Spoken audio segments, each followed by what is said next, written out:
Hello, everybody, and welcome to History Room Live. History Room Live is a program from the Sagadahoc History and Genealogy Room at Patent Free Library in Bath, Maine. Today, we are celebrating the birthday of Sagadahoc Preservation, Inc., which is 50 years old as of today. Sagadahoc Preservation formed on July 18th, 1971. SPI began with the need to save Bath's Winter Street Center, which is the distinctive white church located across the street from Patent Free Library. For the past 50 years, SPI has carried out its mission to preserve and maintain the Bath area's fine architectural heritage through the promotion of stewardship, education, and community outreach. Some of its projects include an architectural survey of all of the buildings built in Bath before 1920. That's a resource that we use in the history room almost every day. And they also helped to create 2 National Register historic districts in Bath. Valued SPI volunteer Ned Baxter is here today to tell us about the organization's House Plaque program. Ned works with a longtime SPI trustee, Judy Barrington, to research and document the history of the houses in our area. For homeowners, the result is a lovely gray and red sign for their front facade, plus a nice research report. So Ned, I want to thank you for joining us today, and you go ahead and take it away. Take it away. Hello, everybody. I'm glad to see you. My name is Ned Baxter. I live at 3 Park Street in Bath. It's the Scott and Paulina Morse house built in 1845. Scott and his brother William ran the North Steam Mill, which is down the hill along the Kennebec River. And part of their products were windows and door sashes. So if you live in a Greek Revival house in Bath, probably got windows out of my guy's factory. So let's get on with the information about SPI's plaque program. The first house plaques were delivered to owners in December of 1994. Since I moved to Bath in 2013, I've delivered over 40 house plaques to owners in Bath, Rouseck, Woolwich, and Richmond. Talking about resources, one of the resources that SPI researchers use are the deeds at the Registry of Deeds. Depending on the age of the house, we will go to the courthouse in Bath for the period from 1854 to present. And there's also a section called Lincoln County West, which covers 1826 to 1854. The Lincoln County West documents are in volumes that the assessor up in Wiscasset kept separate because they were getting so much more business from the western side of the Kennebec River that they wanted to have people be able to get to the records easily. And then the Wiscasset deeds run from 1760 to 1826. And then occasionally I've gone down to Alfred, where the records run from 1652 to 1760. Obviously, if you're from someplace other than Sagadahoc County, you'd be going to the Cumberland County Registry of Deeds. And anything earlier than that, you'd be going down to Alfred as well. Another primary resource are the tax assessor records, not the tax collector.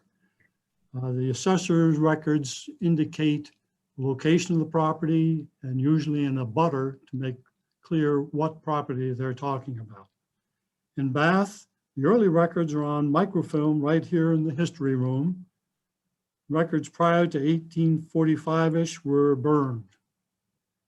There is one set of records from 1824 to 1825, sometimes 1826, that were found in a volume that was down in the basement of this town hall. And I have those on a CD that Brenda Cummings made up for me. Other towns have volumes that may cover the time frame that you're interested in looking at. Patent Free Library History Room provides not only tax assessor records on microfilm, but also maps, some in the back of me, business directories, histories of Maine towns, Holt's Bath families of the 19th century. That's a great reference. Vertical files with newspaper articles, pictures, photographs.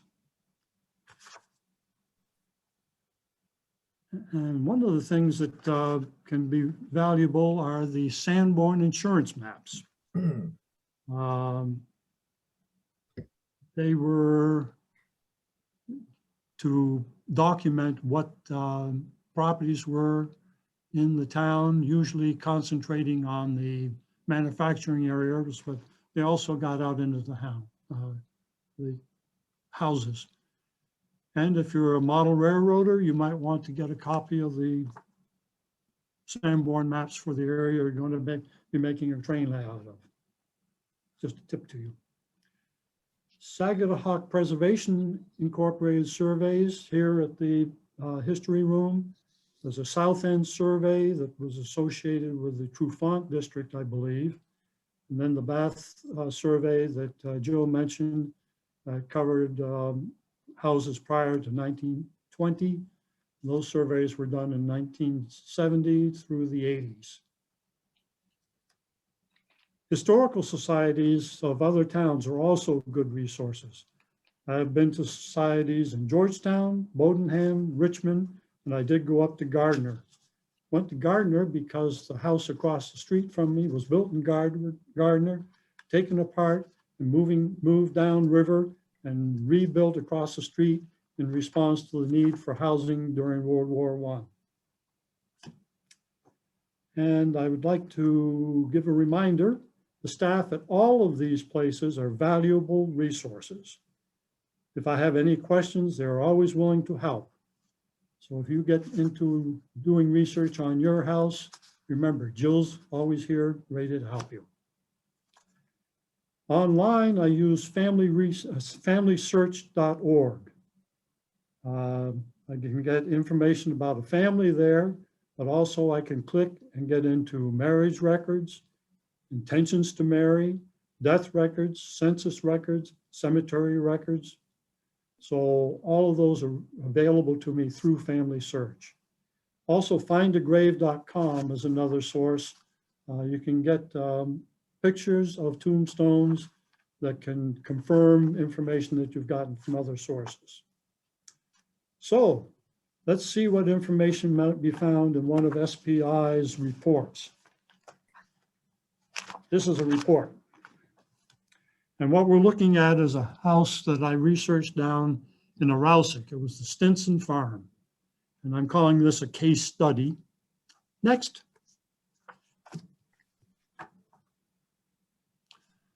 And since I hadn't worked in Arousic before, I thought I should learn something about it. So I found what looked like a fairly well-researched Wikipedia history. And things I picked up was that in 1649, John Richards purchased Arousic from Chief Robin Hood. In 1654, he sold out to Major Thomas Clark and Roger Spencer, who in 3 years later, Spencer sold his share to Captain Thomas Lake. Next. The 1676 settlement was destroyed in King Philip's War. And 3 years later, Newtown was laid out on the southern end of Arousic for 20 families. In 1716, it was incorporated into Georgetown on Arousic after King George I. 1723, it was attacked by the Norwich in Dummer's War. And 1758, again, in the French and Indian Wars. Next. In 1841, Arousic Island was set off from Georgetown and incorporated as a town of Arousic. There's interesting census data down here on the right. From 1860 to 2010, population varied between 135 and 498. So it stayed a small town. Next. This is an early map of Arousic showing the Clark and Lake settlement up on the northern end. Newtown was down on the southern end of the island. It also shows tidal mill locations. Parker's Island and Georgetown is off to the lower right. Bath is up on the left. Next, Spring Cove Settlement, according to this archaeological site report that I picked up online, was located along an Indian coastal canoe route. The tidal mills processed local timber into staves and boards, and it's claimed that farmers, fishermen, blacksmiths, and others made Arausic a highly self-sufficient town. Next. This is the plan in 1720 when I believe the Kennebec proprietors were reigning over the area. It had 40 small house lots in Newtown down the south end of the island. The rest of the island was large lots. The indication, the lots that are in darker gray were owned by the earliest settlers following the Queen Anne's War, 1702 to 1713. Majority of owners acquired large lots rather than small in-town lots. You'll notice there are some Stinson names already on this map. Next. This is a later map, and I've indicated in red there the lot that was bought by James Stinson in 1742. It was lot number 34, and it went all the way across the island, from water to water. Next. This is the deed. It's dated February 23rd, 1742. Charles Stewart to James Stinson.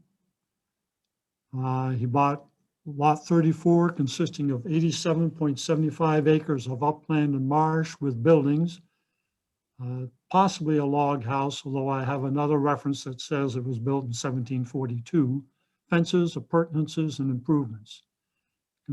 Conveyed a corresponding 10-acre house lot at the south end of the island. And he paid £100 for it. Next.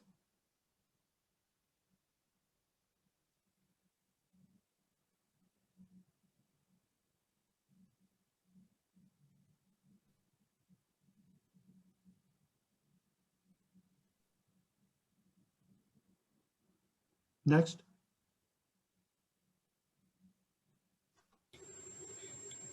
That was the last page, I think, of that section. Yes.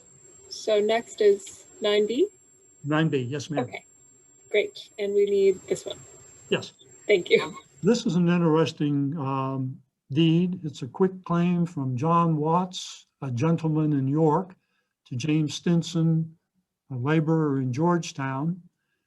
And it's for 5 shillings. And I believe it's to clear the title to lot 31 and 34 from claims of the heirs to the Clark and Lake settlement in 1654.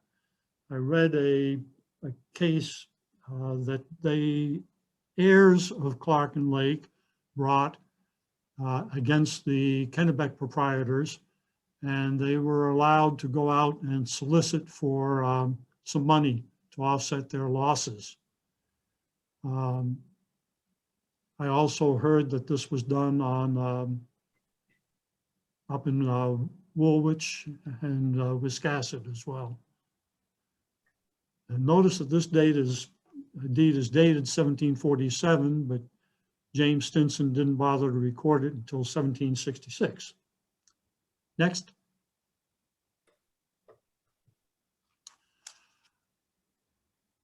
This is kind of an interesting deed. It's from James Stinson and John Stinson, his brother, to Jesse Russell and others of the Bath Foundry Company. And it's to allow for the extraction of iron ore in a vein near the Kennebec River.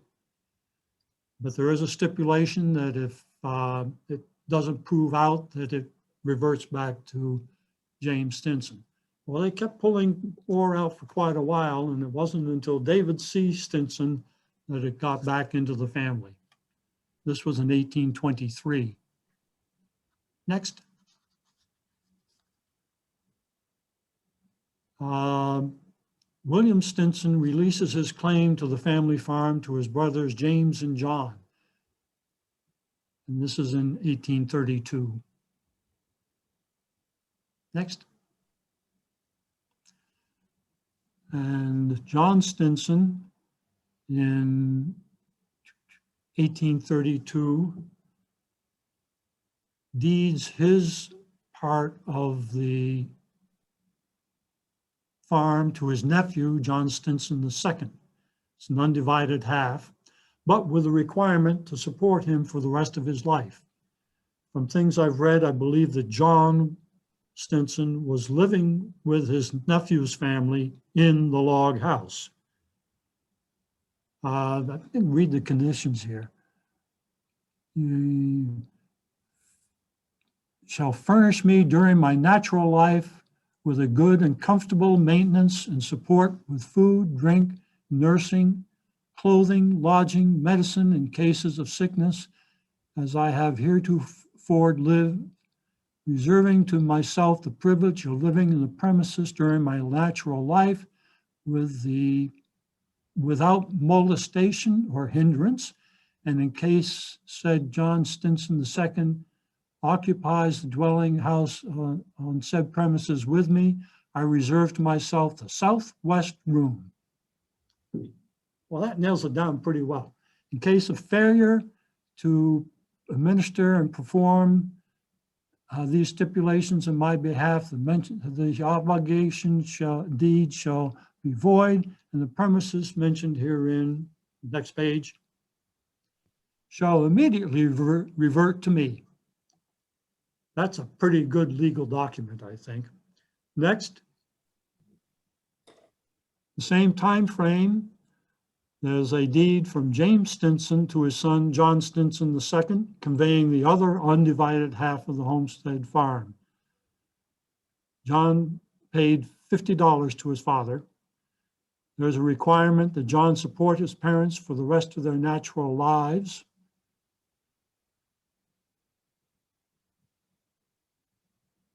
And also to provide $20 worth of livestock to each of James's daughters and another son. James Stinson was 74 at this time. So by the end of 1832, John Stinson II owned the whole farm and was obligated to support his father and uncle. Next. This is John Stinson conveying the homestead farm and salt marshes to his son, Charles M. Stinson, in 1874. I don't know if you want to take time to read through it, but there's several properties being conveyed. Next. And the condition of the sale is that he has to provide good and comfortable maintenance and support for me and my wife, Louisa R. Stinson, our natural lives. Oh, and to provide food, drink, lodging, fuel, lights, wearing apparel, and to pay all cases of sickness and to treat them in a kind manner, and to pay their funeral expenses and provide gravestones for their graves. I'll show you a picture of the gravestone. Next. In 1903, Charles M. Stinson died. His only heirs were his brother John P. Stinson and his sister M. Stinson. In 1904, John P. quit claims to his sister Ann M. Stinson his undivided interest in the farm as an heir of Charles M. Stinson. So this deed conveys the farm and all buildings now occupied by Ann M. Stinson. So she was already living on the premises. That was in 1904. Next. Ann Stinson, M. Stinson died in 1946 at the age of 99. David Stinson, her stepson, was a devotee of Ann M. Stinson and it conveys some other land in Rouseck to Robert and Margaret Mays. And I included this document to establish that David was the heir of Anne. That's 1846. Next.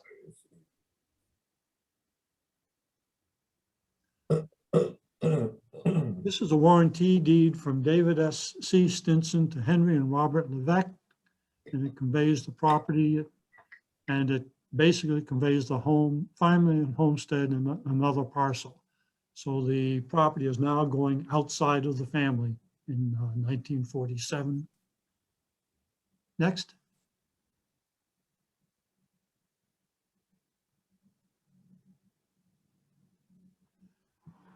Hey, one of the things I try to provide in my research packages are as much information as I can about the families, parents, wife, children, siblings. So this is from Family Search. And we have James Stinson and his wife, Mary Robinson, and then there's a list of all their children. And I'd like to point out something at this point.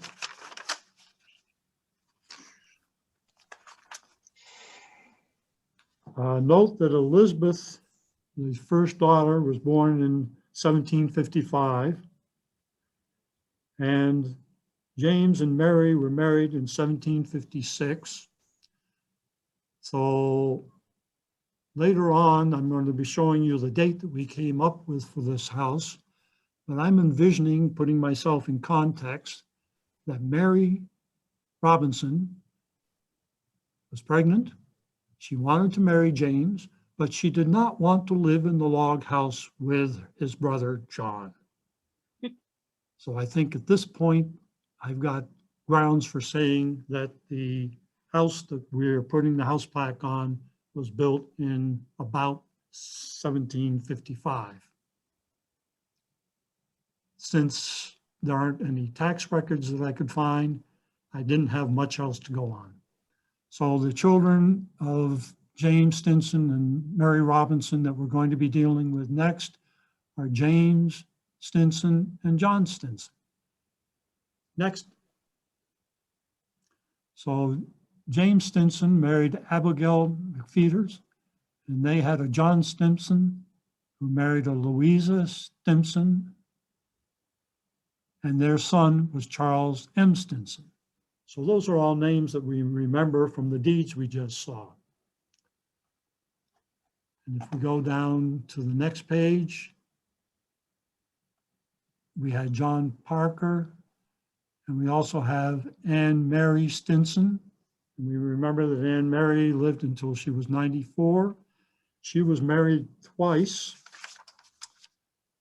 Her second husband was a David Gilmore Stinson, who had also been married before.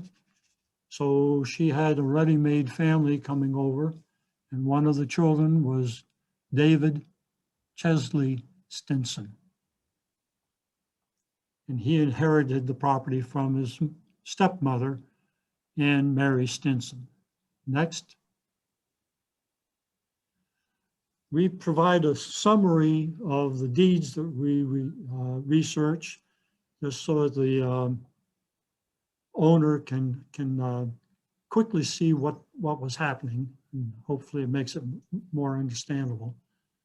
So we're starting off with the one of the deeds was the 11 August 47 deed that was to clear up the claim of Clark and Lake, I believe. And then we get down through the Johns and James and Jameses. And next, another James and John. And then we get to Charles M. Stinson, who was unmarried. And the property went to his brother and sister, John P. Stinson and Ann M. Stinson. And then we have them getting the property to David C. Stinson, and then it went out of the family. Next. The last owners after Levesque was Clementine Paddleford. And you'll see that she probated the property to Claire Duff Jorgensen. Claire Duff was a foster child of Clementine's. And when Claire died, the whole property went to Mark Jorgensen, who owns it now.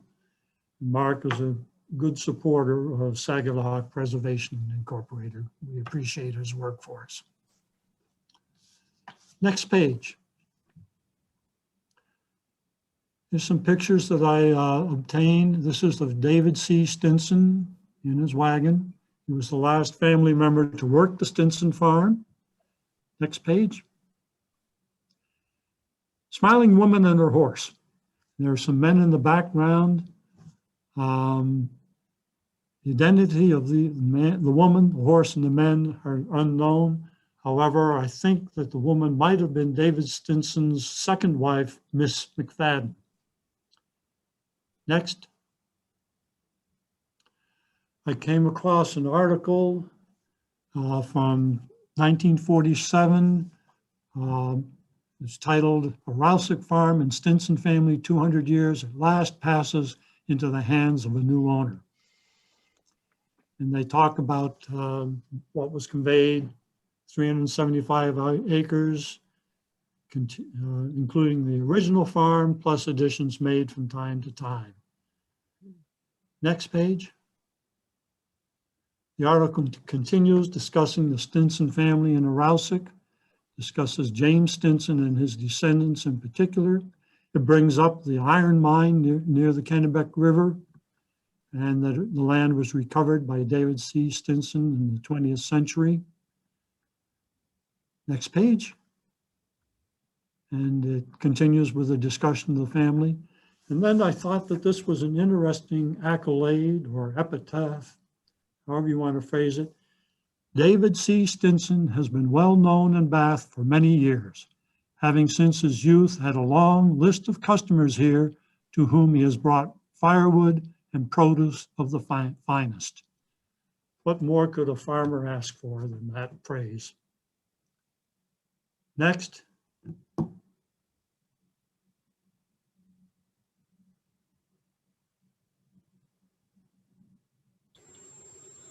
I'm getting there, Ned. It's just a little hard to click this button. Okay. While I'm screen sharing. Okay, here we go. Okay, I took some pictures of the family cemetery. It's right along the road going down through our Rousick, right after you turn into Mark Jorgensen's driveway. This was for John Stenson. He died March 27th, 1841. He was 78 years old. Next. This is John Stinson and Louisa R., his wife. This was the tombstone that Charles was obligated to install. He died in 1874 and she died in 1889. Again, for researchers in genealogy, tombstones are a valid reference for documentation of your information. Next. And this is Charles M. Stinson's tombstone. He died in 1903.